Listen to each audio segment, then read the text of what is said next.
Bienvenue dans ce nouvel épisode de La Voix d'une amoureuse. Aujourd'hui, je vais te parler de la relation amoureuse, justement, et des débuts, peut-être. En tout cas, de préparation d'une future relation amoureuse. Alors, si tu es célibataire, finalement, ce podcast, il va potentiellement t'intéresser si tu cherches quelqu'un. Si tu es en couple, ce podcast aussi il va t'intéresser parce que on va aller creuser pas mal de choses sur justement tes besoins, tes désirs, qu'est-ce que tu veux dans ta relation. Alors c'est sûr qu'il s'adresse peut-être un peu plus aux personnes qui démarrent une relation, qui s'apprêtent à en démarrer une, qui ont pour projet de démarrer une relation, mais peu importe finalement, même si ça fait quelques mois ou quelques années que tu es avec ton ou ta partenaire, cet épisode il pourra t'apporter des pistes. L'idée là, c'est de se poser plusieurs questions et de préparer ou d'améliorer sa relation grâce à 5 questions. C'est des questions d'introspection, j'aime beaucoup faire ça. C'est des questions que je vais te poser, je vais t'inviter à y répondre chez toi finalement, voilà, dans ta tête ou même à écrire si tu en as envie.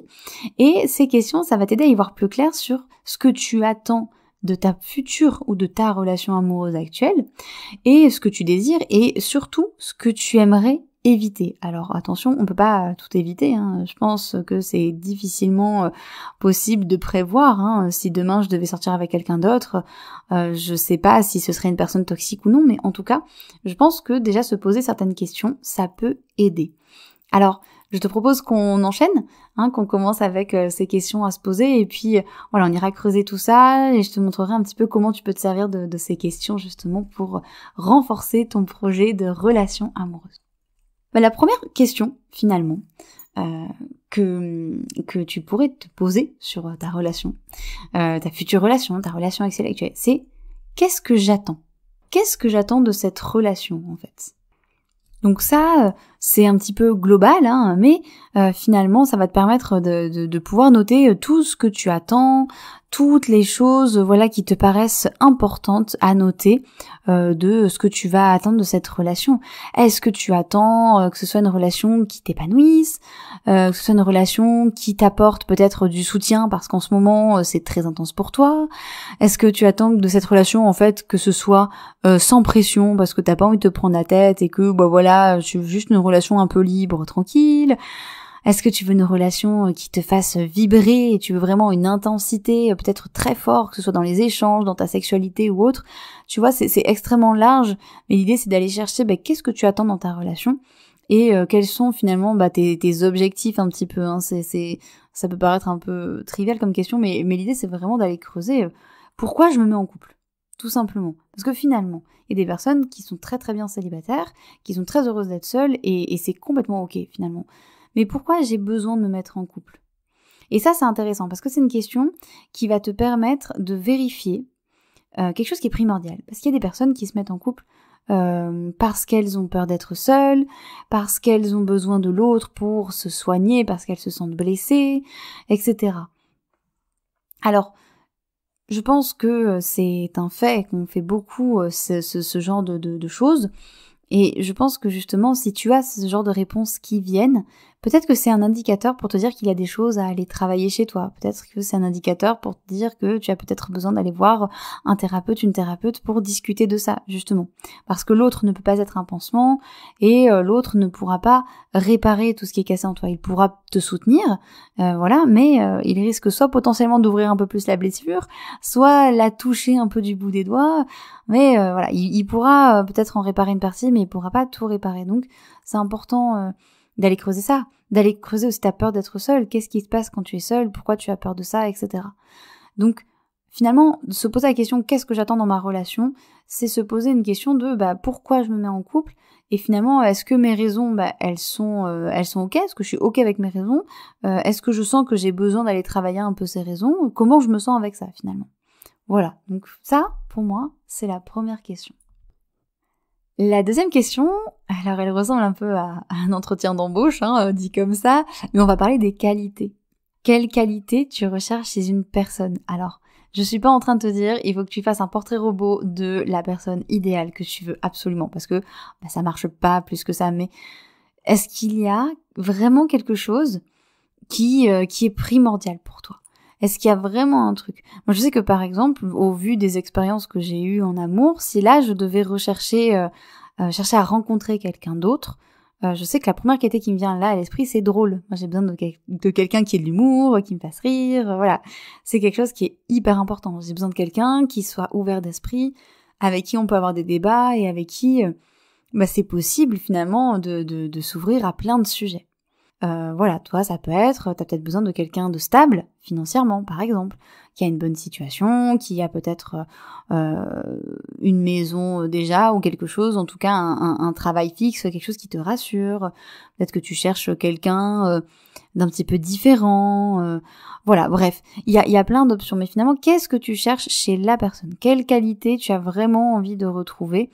Et on n'est pas dans comme je te disais au tout début de cet épisode, hein, l'idée c'est pas de trouver la personne idéale, ou l'idée c'est pas de se protéger des personnes toxiques ou mauvaises pour toi, c'est juste que toi tu fasses un peu le point sur où est-ce que tu en es dans ça finalement. Et donc si tu es déjà avec quelqu'un, tiens, c'est de te poser la question, qu'est-ce que j'aime chez cette personne finalement? Est-ce qu'il y a une qualité là qui ressort, qui me plaît, hein? Ça peut être, tiens, moi je veux une personne qui adore le sport, parce que moi je pratique beaucoup de sport, donc j'ai très envie que ce soit aussi une personne qui soit sportive, enfin voilà.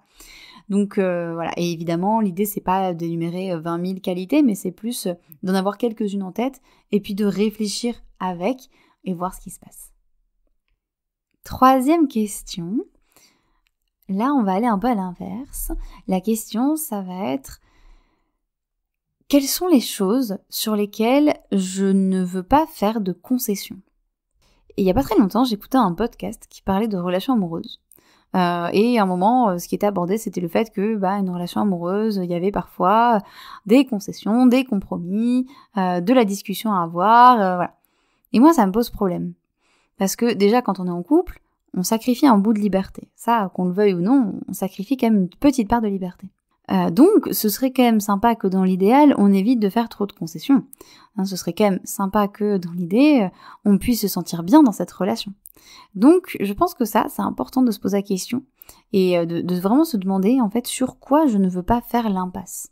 Est-ce qu'il y a vraiment, parce qu'il y a des choses, on va pouvoir être ok de se décaler. Hein. Je donne un exemple, par exemple, manger peut-être un petit peu plus tard parce que mon conjoint, ma conjointe finit un peu plus tard, donc là c'est ok. Mais finalement, sur quoi je n'ai pas envie de faire l'impasse? Quelques exemples. Je n'ai pas envie de faire l'impasse sur mon sommeil. Alors, je dis je, mais c'est en général. Hein. Ça va être une personne qui, par exemple, a l'habitude de se coucher tous les soirs à 23h et qui ne veut pas dégorger de ça. Et qui va dire, ok, moi je veux bien entamer une relation de couple, mais ça c'est un truc, on bouge pas. C'est important pour moi parce que ça me permet d'avoir suffisamment d'heures de sommeil, j'arrive à m'endormir à cette heure-là. Si je me couche plus tard, c'est plus compliqué pour moi, donc je garde cette heure-là le plus possible, évidemment, sans être rigide. Ça peut être, je ne ferai pas de concession sur le fait que j'ai peut-être pas envie qu'on s'installe ensemble tout de suite, ou même voire jamais. Ça c'est un tabou aussi, mais il y a plein de couples qui fonctionnent très bien sans vivre ensemble. Vraiment. J'ai toujours dit à mon copain, je suis persuadée que si on a une relation très longue, quand on sera un petit peu plus vieux, c'est possible qu'on ait chacun son logement parce que ça me manque énormément, moi, de vivre seule. Donc voilà, ça peut être une concession, par exemple, de dire, une condition de dire, ok, moi je veux bien qu'on commence cette relation, tu me plais bien, hein, si ça commence à flirter, si ça se passe bien avec une personne, que tu as envie de te mettre en couple avec elle ou avec lui, c'est ok, mais j'ai pas envie qu'on aménage ensemble. La concession, ça peut être, moi j'adore dormir seule, donc j'ai pas forcément envie qu'on dorme ensemble tous les jours, mais j'aimerais bien garder ça, etc., etc. Voilà, je sais pas si tu vois un peu l'idée, mais c'est sur quoi je n'ai pas envie de faire l'impasse. Ça peut être, je n'ai pas envie de faire l'impasse sur, le mardi soir je fais du théâtre. Donc ça c'est ma passion, c'est mon kiff, donc le mardi soir il est à moi. Mes amies, elles sont à moi. C'est une base. Je n'ai pas envie de faire l'impasse sur le fait que je suis quelqu'un d'un petit peu bordélique, donc j'ai pas envie d'avoir à tout ranger parce que demain tu vas venir me voir et que je vais stresser si c'est le bordel. Alors l'idée, là encore, c'est de réfléchir. On pose des questions et l'idée c'est de mettre une réflexion en place. On n'est pas du tout je suis pas en train de te dire tu vas imposer ton mode de vie à l'autre. Ça, clairement pas. Hein. Tu vas pas pouvoir imposer à ta partenaire ou à ta futur partenaire. voilà, moi je mange à 19h15, donc voilà, hein, c'est à 19h15. Et puis, moi, je vois mes amis tous les samedis après, mais si t'es pas content, c'est au revoir. Mais en fait, l'idée, c'est plus que toi, tu aies une vision des choses sur lesquelles tu vas avoir du mal à lâcher prise, ou des choses vraiment sur lesquelles ça ne passe pas. Pour savoir comment en parler avec ta partenaire, ta futur partenaire. Pour savoir finalement qu'est-ce qu'on peut faire pour trouver une sorte de terrain d'entente, hein. Mais voilà, de voir ce qui peut être mis en place. Voilà. Et aussi pour faire le choix un peu, hein, pour se dire, tiens, si là je suis en train d'avoir un crush sur quelqu'un, mais qu'en fait je me rends compte que c'est une personne qui veut qu'on se voit tous les soirs, qui a besoin qu'on s'appelle tous les soirs, et ça la dérange profondément que moi le mardi soir j'ai mon cours de théâtre, ça va peut-être pas le faire. Donc c'est aussi voir ça. Hein, c'est aussi essayer de ne pas s'oublier avant une relation, parce que souvent on peut avoir tendance à s'oublier, surtout en début de relation amoureuse, où là le cerveau il est en mode drogue, en mode voilà, mon mec, ma meuf, c'est devenu ma cocaïne, donc finalement je réfléchis plus trop, et du coup c'est un peu difficile de faire la part des choses. Donc ça vaut le coup d'avoir écrit avant, voilà, ces petits trucs sur lesquels tu n'as peut-être pas envie de faire l'impasse. La bonne nouvelle, c'est que c'est des choses qui peuvent changer. Ces choses-là que tu vas écrire aujourd'hui, ces questions que je te pose aujourd'hui, peut-être que dans une semaine, dans un mois, dans un an, elles auront changé, et c'est complètement ok. Rien ne bouge plus. Finalement, il y a toujours des changements, il y a toujours quelque chose qui va bouger, qui va se déplacer. Donc, si tes réponses elles changent au bout de quelques temps, c'est une bonne nouvelle et c'est complètement ok. Et je te demande pas d'être rigide sur tes réponses, mais juste de faire un petit état des lieux. La 4e question, que je pense qui est primordiale à se poser, je la pose en 4e, mais franchement ça devrait être la première. Quels sont mes projets de vie ? Quels sont tes projets en général dans ta vie ? Mais ça, c'est une base fondamentale. Alors ça aussi, rassure-toi, ça peut changer. Moi, ça a changé il y a quelques mois. Toute ma base de projet de vie a changé. Ça a été un bouleversement assez dur, mais maintenant je l'ai accepté. Mais voilà, c'est quoi tes projets de vie ? Est-ce que on parle d'aujourd'hui ?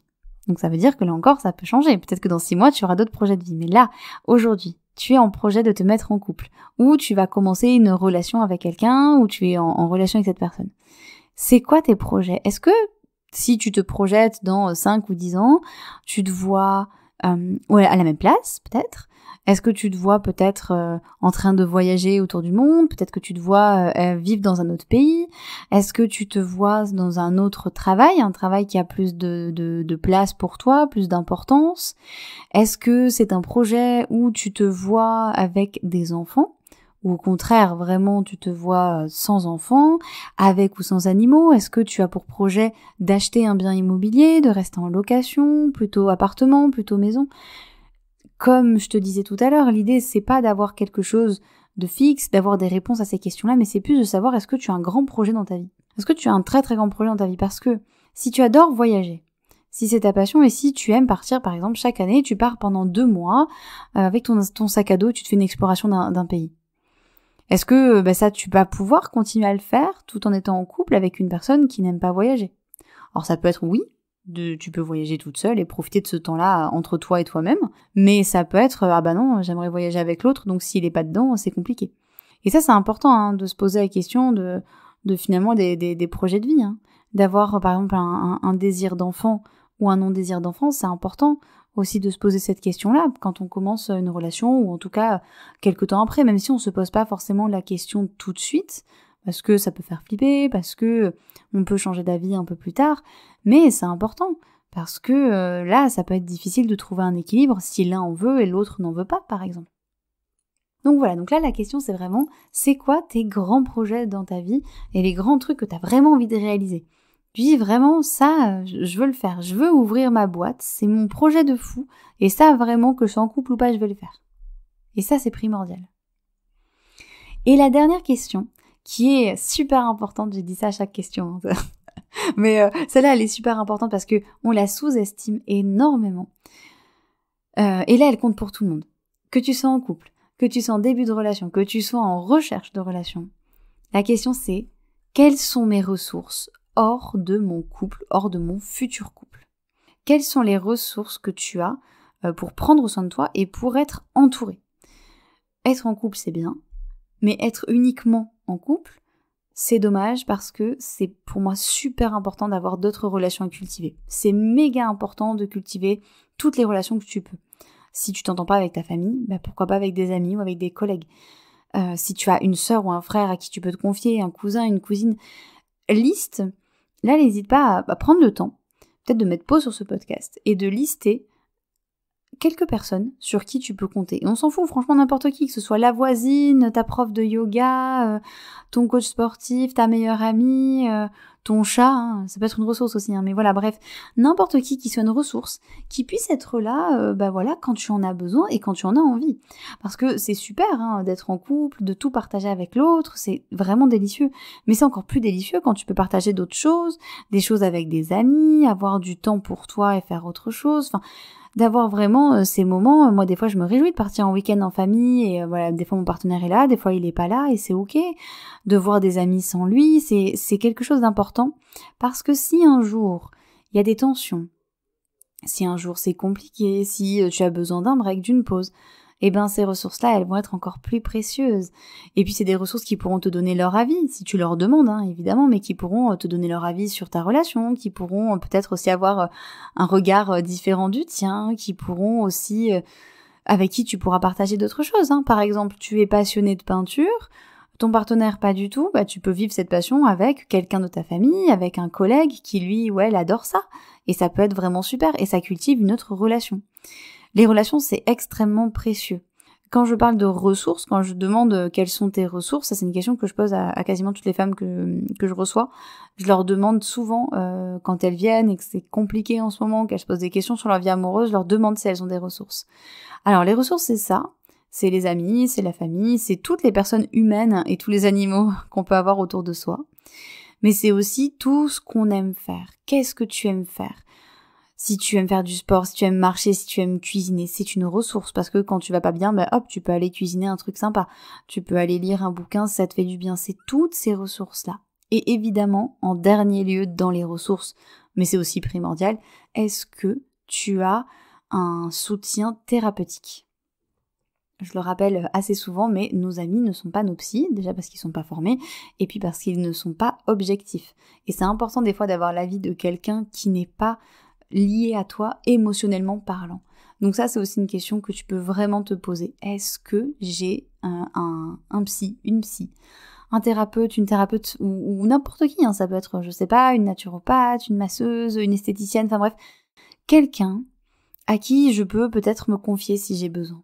Et si tu n'en as pas maintenant, c'est ok, mais ça peut être intéressant d'en trouver pendant la relation. Moi, je suis allée voir des thérapeutes pendant ma relation et ça m'a beaucoup aidée et ça a été une ressource, clairement.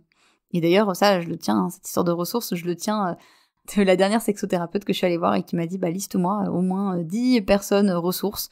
Et elle en faisait partie puisque finalement, c'est aussi une des personnes que je peux appeler quand j'ai besoin. Pas forcément que quand ça va pas, ça peut être aussi pour partager des choses chouettes. Hein, tu fais construire avec ta partenaire, vous faites construire une maison. Et t'as envie un peu de lâcher tout le stress que c'est, les travaux, les machins, les trucs. Voilà, d'appeler un ami pour en discuter, de raconter ça à une collègue, à ta sœur, de raconter ça à une thérapeute histoire de souffler, de relâcher. C'est primordial. Aller courir pour un peu te changer les idées parce que ça te prend trop la tête. Voilà, c'est tes ressources. Donc, tes ressources, ça va te permettre de prendre soin de toi, d'être ressourcé justement, et de pouvoir vivre ta relation amoureuse sans mettre trop de pression sur l'autre finalement, et en lui montrant que tu sais prendre soin de toi, et que finalement, ça, c'est primordial, et que tu peux t'en sortir, et que même quand c'est difficile, tu as des ressources pour prendre soin de toi. Alors, je te répète les 5 questions. Donc, je les fais pas forcément dans l'ordre. Donc, il y avait quelles sont les qualités que je recherche chez quelqu'un, les choses qui me paraissent primordiales chez une personne, les valeurs. Qu'est-ce que j'attends d'une relation, qu'elle soit nouvelle, qu'elle débute ou qu'elle soit un peu longue, finalement, qu'est-ce que j'en attends? Pourquoi je me mets en couple? Quels sont mes grands projets de vie? Sur quoi je n'ai pas du tout envie de faire d'impasse, je n'ai pas envie de faire de concessions? Et enfin, quelles sont mes ressources hors de mon couple? Je t'invite maintenant à réfléchir à ces questions si tu en as envie. Peut-être que tu as commencé pendant le podcast ou peut-être que tu attendais la fin. Ce qui peut aider quand tu n'es pas très inspiré, c'est d'utiliser l'écriture automatique, c'est-à-dire que tu te mets devant une page ou devant ton ordi, tu réfléchis à la question, genre tu te la poses une fois dans la tête et puis tu écris et tu laisses venir. Et si au début c'est je sais pas, tu mets je sais pas et puis après tu vois ce qui vient. Et puis petit à petit, peut-être que tu verras, il y a des choses qui vont sortir, qui vont peut-être te surprendre, mais en tout cas, des choses qui sont vraiment précises et importantes. Donc, n'hésite pas, parce que ça peut être vraiment quelque chose qui peut t'apporter beaucoup, qui peut t'aider à y voir un peu plus clair. C'est pas un bouclier contre les relations. C'est pas un bouclier pour forcément tomber sur le prince charmant, parce que ça n'existe pas, spoiler. Et aussi, ce n'est pas infaillible. Tu vas pouvoir changer tes réponses à tout moment. Tu vas pouvoir modifier toutes tes réponses peut-être demain, peut-être dans un an. Ce n'est pas inchangeable. Donc, voilà, c'est plus une piste de réflexion pour savoir où tu en es, toi, avec tout ça. Et si après c'est encore flou, si après c'est encore un peu difficile pour toi, tu peux m'envoyer un petit mail à celine.filoyoni@gmail.com. Filoyoni, c'est Philoyoni. Je te laisserai le lien dans la description du podcast, le mail. Je te laisserai aussi le lien pour prendre un rendez-vous avec moi si tu as besoin d'une séance, si tu sens que c'est ça dont tu as besoin. Et nous, on peut les travailler ensemble, ces questions. Soit tu peux venir me voir en me disant, là, il y a une question, je bloque complètement. Je sais pas pourquoi je veux mettre en couple. Ok, on va aller creuser. Qu'est-ce que c'est d'être en couple pour toi, toutes les émotions qui sortent, etc. Et puis moi, avec mon regard objectif et ma connaissance un petit peu des relations, du couple et mes compétences, je pourrais t'aider de ce côté-là. Et puis l'idée, ce sera de cheminer ensemble et d'aller travailler, toutes ces questions que tu peux te poser au sujet de la relation et toutes ces questions qui sont légitimes. Donc je t'invite à vraiment y réfléchir. Et si ça t'inspire, tu peux mettre quelques réponses en commentaire. Est-ce que ça t'a parlé, les exemples que j'ai utilisés? Est-ce que toi, tu as pensé à autre chose? Qu'est-ce que tu as envie de me partager aussi des réponses? Donc ça, tu peux mettre des commentaires sur YouTube ou sur Facebook, là où je partage les liens des podcasts. Et puis sinon, tu peux aussi m'envoyer un petit mail pour en parler, le partager à toutes les personnes qui auraient besoin d'écouter ce podcast. Et surtout, n'oublie pas, il est utile, peu importe où tu en es dans ta relation, même si tu n'es pas encore dans une relation, il reste quand même très utile de se poser toutes ces questions-là. N'hésite pas, si ce podcast te plaît, je le dis jamais trop assez parce que j'oublie, donc pour une fois que j'y pense, n'hésite pas à t'abonner, suivant si tu écoutes le podcast sur Spotify, sur Apple, à mettre des petites étoiles, c'est toujours sympa, ça permet au podcast de se faire un peu plus connaître. Et puis si tu as envie de laisser un avis, de l'écrire ou de laisser juste 5 étoiles, c'est ok. Si tu n'as pas envie, tu ne le fais pas, ne t'en fais pas, il n'y aura aucun problème avec ça. Mais si tu as envie de soutenir mon travail sans forcément dépenser de l'argent, c'est une manière gratuite de pouvoir m'encourager. C'est ça, c'est le partage, le bouche à oreille, les abonnements et les étoiles. Et moi, en attendant, écoute, je te souhaite de belles réflexions, une belle introspection, peut-être une introspection sur le sable, les pieds dans l'eau, peut-être en pleine campagne, peut-être à ton bureau, peu importe où tu la feras, ce sera juste. Je te remercie pour ton écoute et je te dis à bientôt pour un nouveau podcast de La Voix d'une amoureuse.